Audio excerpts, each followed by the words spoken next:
This came in with S&B. Today we're going to be installing our cold air intake kit on this 1995 Dodge Cummins. This fits 94 all the way up to the 2002 second gen Cummins. If you already received the kit, you can simply take out our install card, scan this with a camera on your smartphone. It'll take you to our most up-to-date step-by-step install instructions.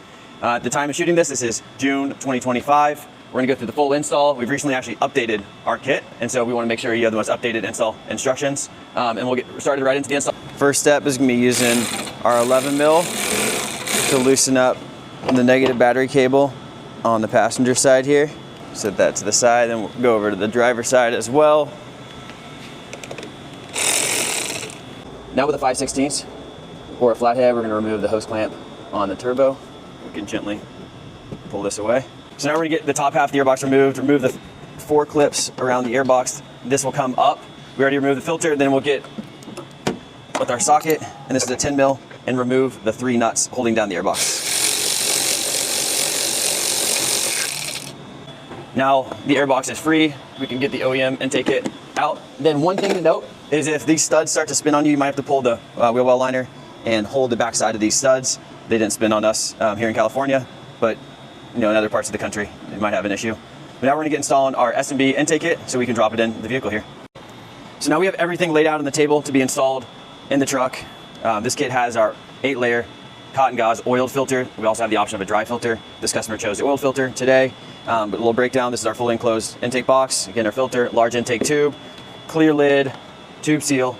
And this is the side inlet to press up against the fender. This is our snap-in lid to make it really easy to check the condition of your filter and actually pop off the lid without even needing any hardware. This is our silicone coupler to attach right onto the turbo.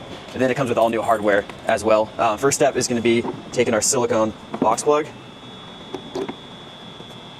and getting this snapped in to the airbox. So you can just work your way around the box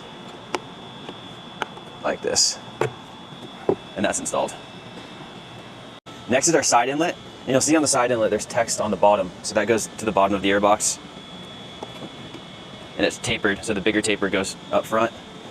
Then you can work your way around the box and get this. And that's what it looks like installed. A nice silicone air scoop that provides a great seal up to the fender. And with both of these pieces installed, it's now time to drop the airbox into the truck. Before the airbox sets into the truck, we have these 3 rubber grommets that go right on top of the studs. And now with that, we can line up the airbox onto the studs, and you can see the studs poking through, and our side inlet is pressed against the fender. So now we have the 3 flat washers and lock nuts. We're going to set a washer on top of each stud, then a lock nut to follow. Get that hand tight.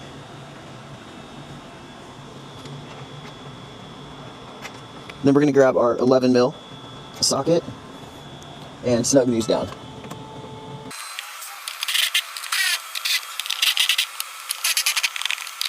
Now we can get the hose clamps onto the coupler that's going to go onto the turbo. Once we have these on, we can get this pressed onto the turbo. And then it can just slide onto the turbo just like that. Now we're going to place the air filter into the intake box, just like that. We can even get it turned, ready for the intake tube that's going to punch through here. Now we're going to slide the intake tube into the air box.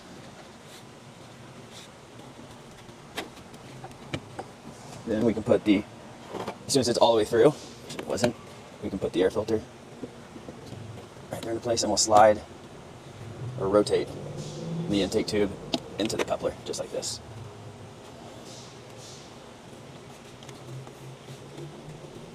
Now we have the tube and the coupler on the turbo and then the filter, and you just want to make sure you have proper clearance. You can see we have about a ½ inch here, so we'll push the tube just a little further into the coupler and get this tightened down with our 5/16.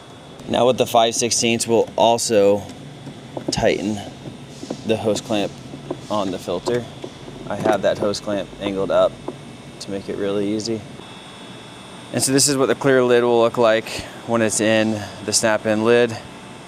You can kind of match the angles just like that. Now we can snap in the S&B snap-in lid.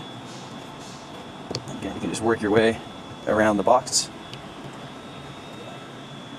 And when it comes time to changing the filter, you simply just pull up on the tab, pop it off, and use your 5/16 to remove the filter. You can clean it with our precision oiling kit.